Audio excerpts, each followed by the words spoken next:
Creatures. Let's talk about AEW Collision. This was more like a Dynamite 2.0 episode or something. It didn't really feel like what we normally get with Collision. This is their last moment to convince people to buy the pay-per-view. And in my opinion, if you ask me, I just was not convinced in terms of should I buy, does this show convince me to buy the Revolution pay-per-view? No, but I'm gonna do it anyway.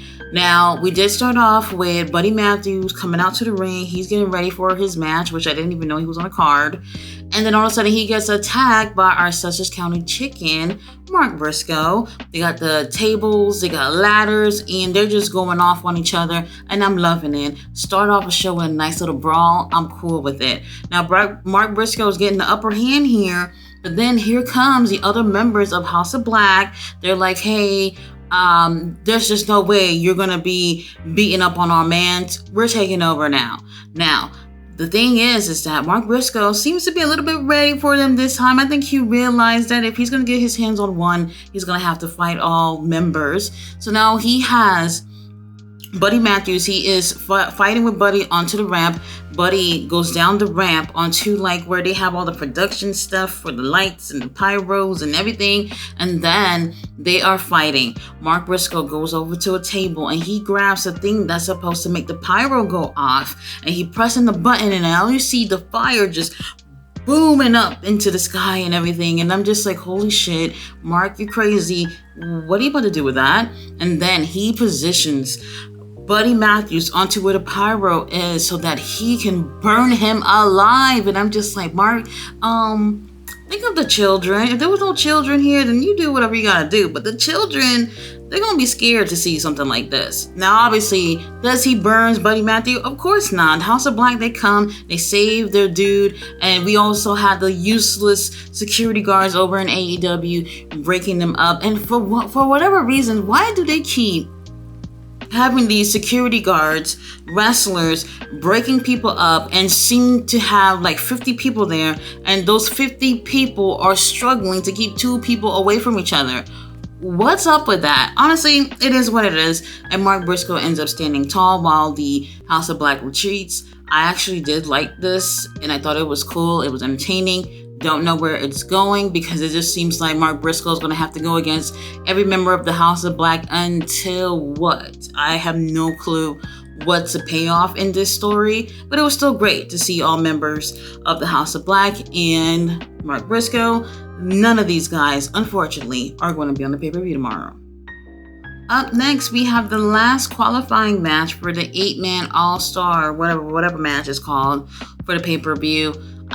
We had Penta and Cero Miedo versus Dante Martin versus Brian Keith. And I'm looking at this and I'm just like, this has Penta written all over it for whatever reason.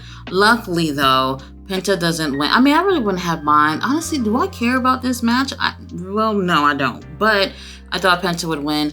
Dante wins, and I'm just like, I love the fact that, you know, Dante's put over here, but Dante's part of a tag team. Dante's part of a trios. Why aren't we using these guys to be part of a trios match against the Acclaim that have not defended these titles? You know what? I have to look it up because something about this is just, I'm not feeling what they're doing with the trios titles. The 6-man tag titles from Ring of Honor, Bullet Club Gold got them. There's no saving that at this point. But the trios titles, come on, this is ridiculous. Anyway, Dante wins. Congrats to Dante. So he's the 8th man that's added onto that match. Do I see him winning that match? Hell to the no. Now, throughout the night, they do have these little video packages that they're putting, previews or whatever to show what's going to be on the card for Revolution. I, once again, am like, okay, I get it. Maybe y'all should have done a nice little super cut of, what's going to happen on the pay-per-view. But for y'all to be sprinkling this in all damn night, it was just a waste of time. I want to see less of these little things for the pay-per-view and more wrestling. That's just my opinion. But anyway, after we get through some of those, we have Mariah May versus Angelica Riss. Squash. Mariah wins. This is probably her 3rd time wrestling in AEW, I want to say. And I think she's great. I just feel like right now, we have a lot of big things going on with Toni Storm, so they're not trying to make her look like she is better than Toni Storm in any way. So I don't think we've really gotten a chance to see the best of her. If you want to see some stuff of Mariah, go back and look at some Stardom stuff. You're just not going to see the best of her here in AEW, at least not for a while. Now that match is over. Toni Storm comes out. She gets on the mic, and this is funny because before she grabs the mic, it looks like she's going to congratulate Mariah, maybe with a hug or whatever, and she just ducks her for whatever reason and just goes for the mic. And I just thought it happened so smoothly, so funny. You know what, Toni, she is just absolutely hilarious. She grabs the mic, she calls Deonna to come out, basically saying that, they shouldn't be fighting or anything, but even though she's the better one, there's only room for one of them in this company to be on top, and that's her. Then Deonna gets the mic. Deonna, she says, "Oh, I hope you have a bidet because I'm gonna break your arms and you won't even be able to wipe your ass or whatever." And the way it happened, I thought the way she said delivery wasn't all that. But after she said it, it was like, oh, okay, I get what she's trying to say. It's just the delivery wasn't that great. Anyway, they start brawling when Toni Storm kisses her on the cheek. And I'm just like, oh, that is so nice of you to give Deonna a kiss. Deonna said, no, bitch, we don't do that over here. And put the paws on her. They're fighting. And then Mariah May finds the perfect time to get involved in this, obviously to help Toni Storm when Toni gets a chance to roll out the ring. And Deonna, I think, hits her with a pile driver or something like that. And, it's Deonna that's standing tall in the ring. Is Deonna going to win that match on tomorrow night? I definitely don't see it. And you know what? Mariah May, she alright. She alright with me. So, up next, we had the Bang Bang Scissor Gang. They all coming out. However, it's only Austin and Max and Anthony are going to go against what are these dudes named? Dark Order. I'm sorry to forget, but these guys are so forgettable. So it's a trios match. Max Caster got the mic and he's walking down the ramp about to do his little rap. And Jay White smacked him in the back of the neck or something like that. And Max is really upset. And that takes his focus off of him doing his little rap. And I'm just like, bro, don't be mad about it. Last week, you couldn't get your little nursery rhyme out there. So does it really matter this week that you couldn't say it? Nobody cares at this point. You guys, I am so over the Acclaim Daddy Ass having the trios title and not doing anything. I think they've only defended it twice since they've had it. Since, let me see, let me do the math, 6 months. They've had the titles for 6 months, 2 title defenses. I'm going to fact check that in a second, but I only feel like it's been two title defenses. They were, after they had got attacked by the Devil's Mask people, they was on a fucking vacation for like a whole month. The Daddy Ass was doing a little semi-retirement. Anthony Bowens was just waving and everything at the Gay Awards. And then we had Max Caster, who was actually wrestling. He was still doing like independent stuff, but still, it's just not enough. It's just not enough. If you put in titles on people and they can't defend the titles, get them the fuck off of them and give it to other people that will actually be doing something with these titles. Yes, the Acclaimed and Austin take the win. Really, I just don't care. None of this really makes sense. We do have an interview with Chris Statlander and Willow Nightingale. They're getting ready for their match tomorrow, which is on the pre-show. Pre-show's always on YouTube or I think Facebook or whatever to do it there too. It's a tag match against Julia Hart and Sky Blue. And basically they said that they're going to kick their ass. And that's pretty much it. Ugh, I'm bored. Come on, girls. You guys could have hit a much better promo than this. Who doesn't go around and saying that they're going to whoop somebody's ass? Kindergartners can cut promos like this. Let's be a little bit more creative with our words. All right. Wardlow once again comes out and cut a really strong promo. Matter of fact, it's so strong, at least to me, I felt like he almost made a babyface turn during this promo. And as strong as it was, at first I kind of thought that he was going to say pretty much all the same shit he said last week. But this week, he just seemed to amp up the energy in this promo. I absolutely was just being fed everything that he was saying, and I'm just like, whoa, I love what I'm seeing here. But then, here is the Vulture, Chris motherfucking Jericho, coming out, and I'm just like, oh, what is this? Chris Jericho obviously have things to say himself. He says that he's the first AEW World Champion, and ever since he lost that title, he has never gotten even an inch close to that title ever since. And another thing too, in case anybody didn't realize this, that 8-man match that they're having tomorrow with those Wardlow, Hobbs, and all of them, whoever wins that has an opportunity to go for the world title. And whoever has it, whether it's going to be Swerve, Samoa Joe, or Hangman, which is going to be Samoa Joe, I think, they'll get a chance to go for that title at whenever the opportunity comes. I don't know. They never specified. And, you know, Chris Jericho just letting people know that, hey, it's going to be him to win that match, and he's going to get that opportunity. And in my opinion, Wardlow promo was so strong. Go check it out. It's already on YouTube or whatever. I'm not going to do it justice if I try to remember what he said. I think it was so strong that if I was Tony Khan, I would have been like, you know what, Chris, just keep your ass here in the back. This we don't need you for this.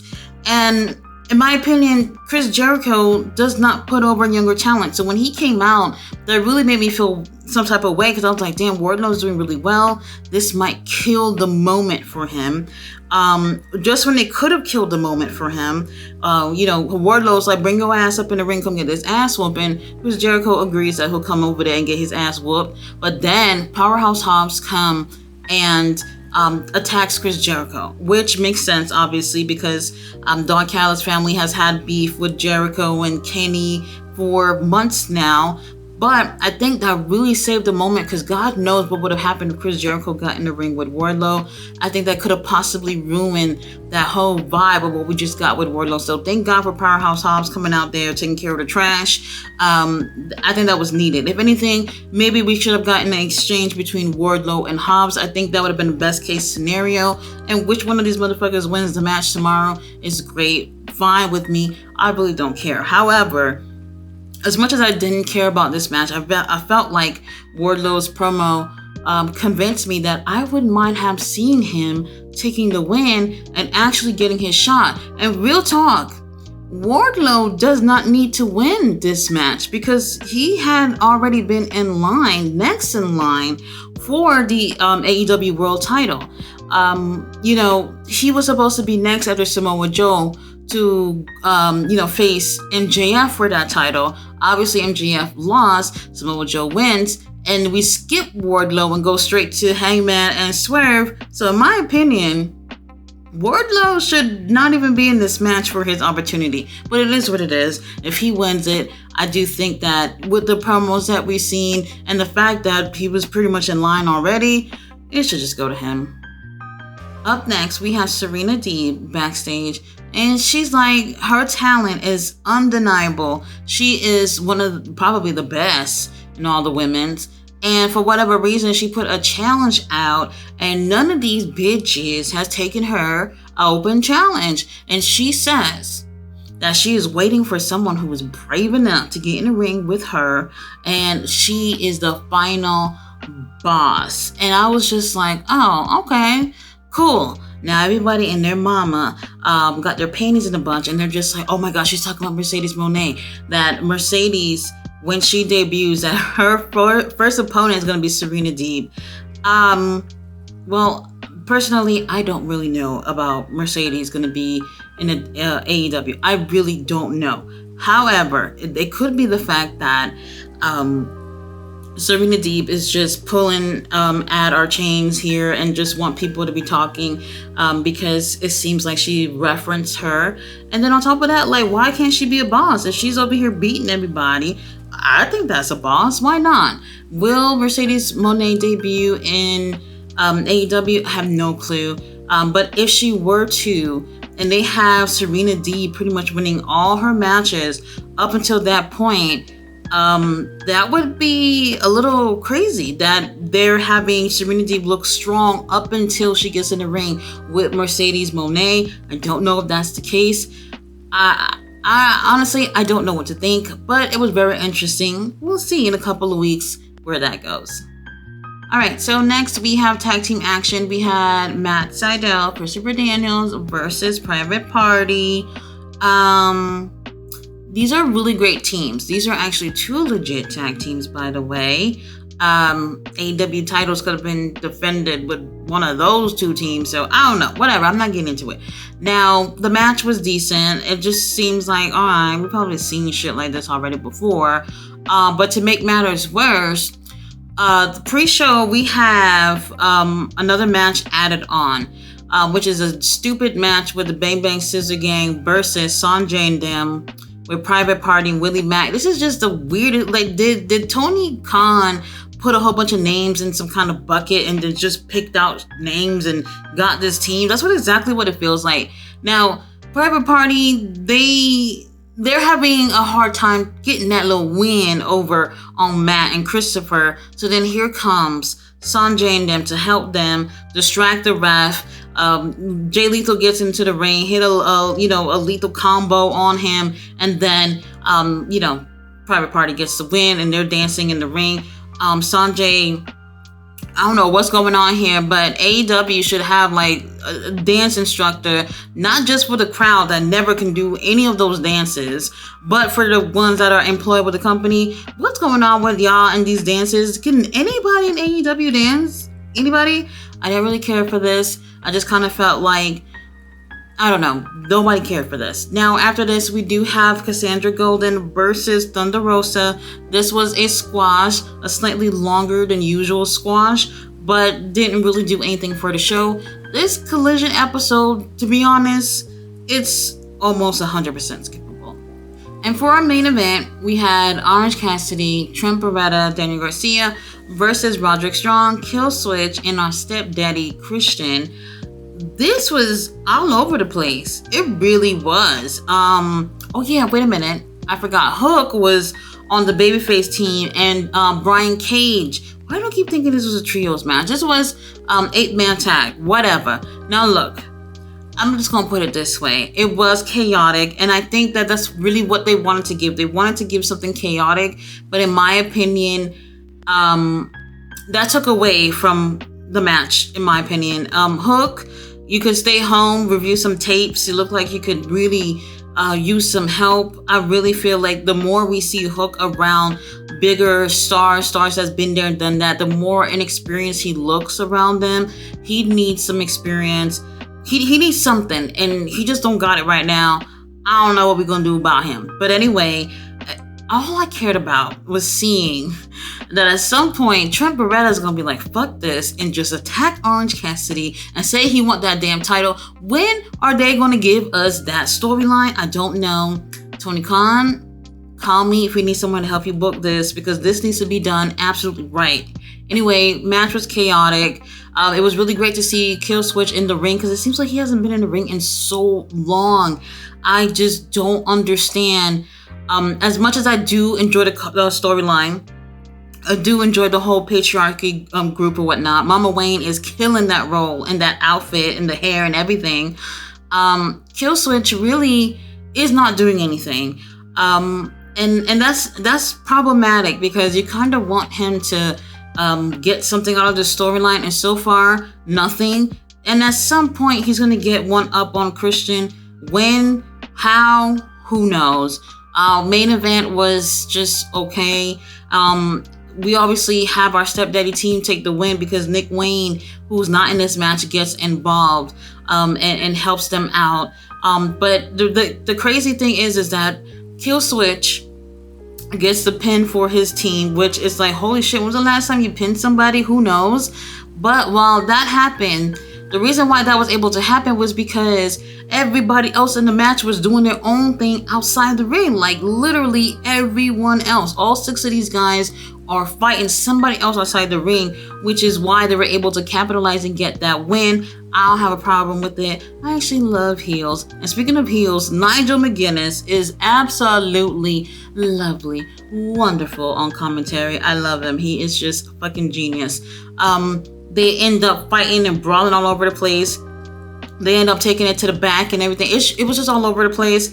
And that's exactly what it was going for. It just felt like the execution of it just was not clean, so I didn't really care for it. The episode's skippable, so if you don't want to watch it, don't. You can watch some clips on YouTube. They already have them up right now. The Wardlow thing, watch it. I think that promo was really strong. And also with the opening with House of Black and Mark Briscoe is definitely entertaining. Watch that. Everything else, you didn't miss anything. Guys, thanks so much for watching this review. I'll be back tomorrow with a watch along of AEW Revolution. And after that, a review for those of you who did not cast a watch along. I'll see you then. Bye.